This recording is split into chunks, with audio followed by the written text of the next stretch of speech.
E aí, nação, que vitória do Mengão, uma vitória esmagadora. No programa Troca de Passes da Sport TV, você vai ver a análise completa deste grande jogo do Mengão, nação. O Flamengo botou o Chelsea na roda. Agora eles conhecem o Flamengo, nação. Que partida histórica. Deixe seus comentários o que você achou desta grande partida do Mengão, nação.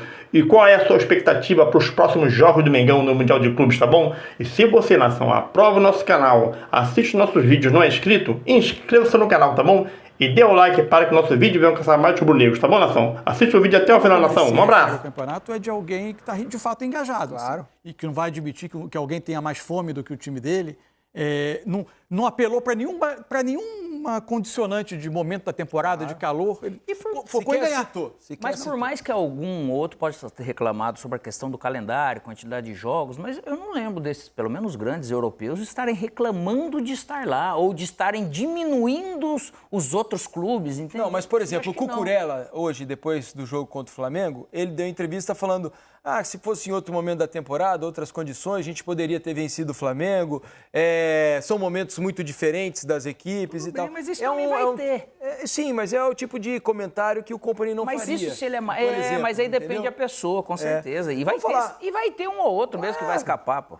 Vamos falar então do Flamengo, né? Vamos usar os conhecimentos de Mansur e de Alex. Não, eu já não falo mais nada. Para falar sobre essa vitória. Olha, que vitória do Flamengo, uma vitória espetacular. O dia que acontece isso com o treinador também, né? Além de você trabalhar muito, conhecer, estudar o time, acerta a escalação, e até quando você mexe acontece. E para quem não acredita em sorte no futebol, tá vendo? Exatamente. Mas acho que as opções do ataque também, entre tantas escolhas que o Felipe fez, para mim elas deram a sensação de que ele tinha a noção de que tipo de enfrentamento ele ia encontrar. Um Chelsea que, quando o Flamengo tinha a bola, especialmente saindo de trás, não eram perseguições individuais pelo campo todo, mas encaixava no setor. E aí, a partir dali, você tinha perseguição. Então, de onde você caía, o adversário seguia. Com isso, ele tentou ter o Flamengo teve muitos movimentos e fez isso muito bem. Ele faz o gol, né? E tirar naquela altura, acho que tinham 5 minutos, né? 10 minutos do segundo tempo. 10 do segundo tempo. Do segundo tempo. Isso também é espetacular. Então, o Flamengo, da maneira que ele conseguiu enfrentar, pressionar, que às vezes, até que no Brasil a gente fala, poxa, às vezes esse Flamengo parece que falta um pouquinho, finalizar um pouco mais ou fazer um pouco mais de gol. Mas é o tipo de nível que você não vai finalizar 15 vezes, cara. Você não vai conseguir. Então vai ter alguns momentos que você não vai conseguir exercer até essa qualidade. Porque os dois times têm muitos jogadores selecionáveis nas suas seleções, né? Então tá todo lado. Então o que o Flamengo fez hoje realmente é um impacto muito grande no futebol europeu.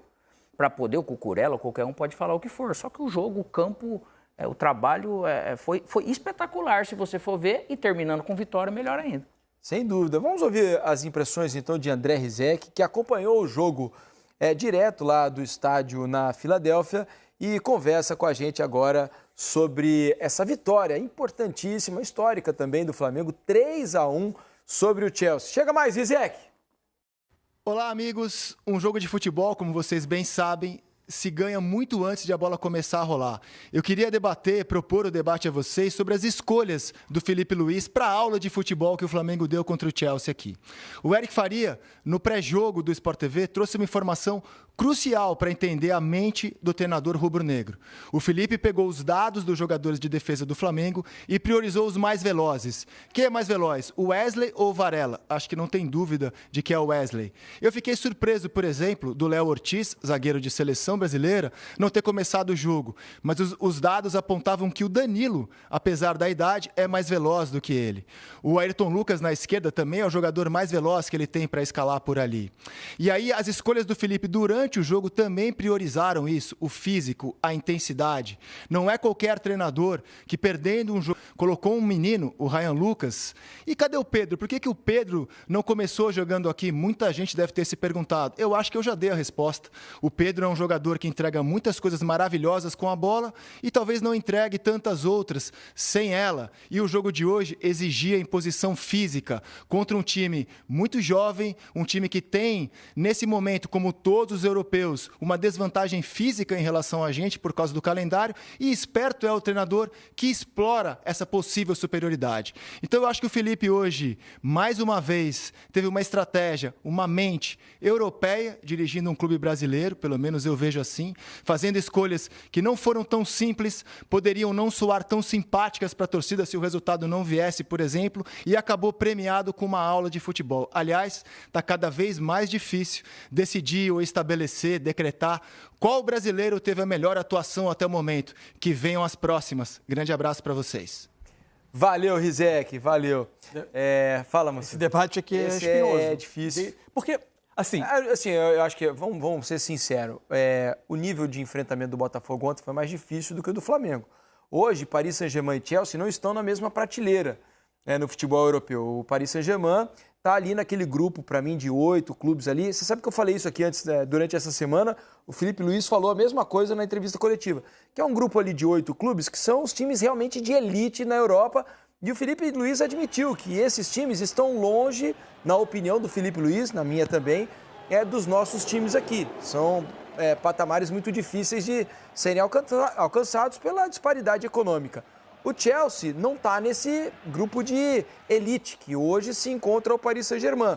Então, é preciso colocar cada um na sua prateleira, embora o feito do Flamengo seja notável, até pela maneira que o Flamengo enfrentou o jogo e foi melhor quase que durante os 90 minutos. esse exercício de comparar vitórias, ele é perigoso porque ele te conduz à armadilha das diferenças de contexto, de adversário, de estágio de cada adversário. O que o Botafogo fez é enorme, né? Você ganhar do campeão europeu. Agora, ultimamente, quando se tem conseguido, fora da Europa, ganhar do campeão europeu, tem sido a base ali de um exercício de resistência, sacrifício, atacar pouco, ficar menos com a bola. É a única maneira? Não sei se é a única maneira, mas foi como quem conseguiu ganhar ultimamente. Um pouco menos, talvez, o Corinthians em 12, mas o Chelsea também não estava na ponta dos cascos naquele momento do Mundial, mas o Corinthians sofreu menos, teve mais presença.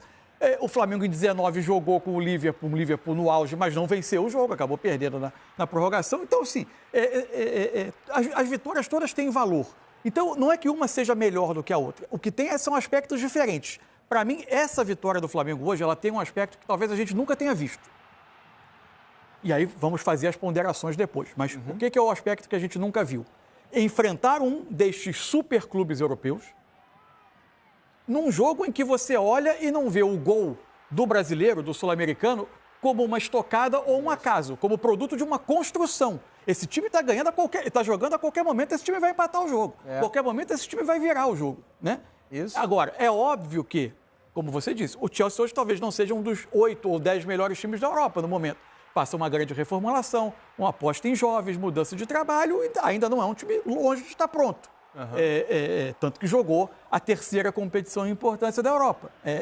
Por outro lado, há um enorme mérito de você, porque ainda assim é um projeto rico, de grande investimento, de imensa estrutura, de grife, e o Flamengo enfrentou esse time com domínio, com controle enorme das ações durante quase todo o jogo. É que nessas finais intercontinentais, né, sempre a gente pega o supra-sumo do sabor da Europa. A gente pega o melhor, né, naquele momento. Então é natural que se sofra. Então, se a gente pegar, pode ser assim, né, a globalização do futebol e a criação desses super times, né, depois dos anos 2000, o Vasco, lá quando enfrentou o Real Madrid, jogou bem contra o Real Madrid, jogou de igual para igual, mas aí até melhor. Mas o que eu estou dizendo, aí é importante eu fazer uma ressalva.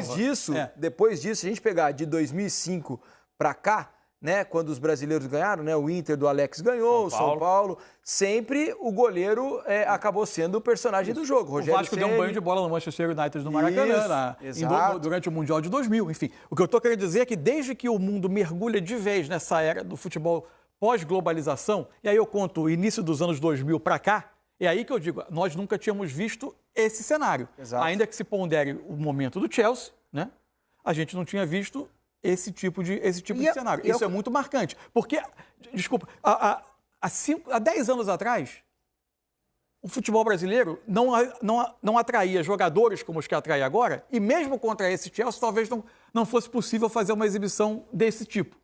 É isso aí.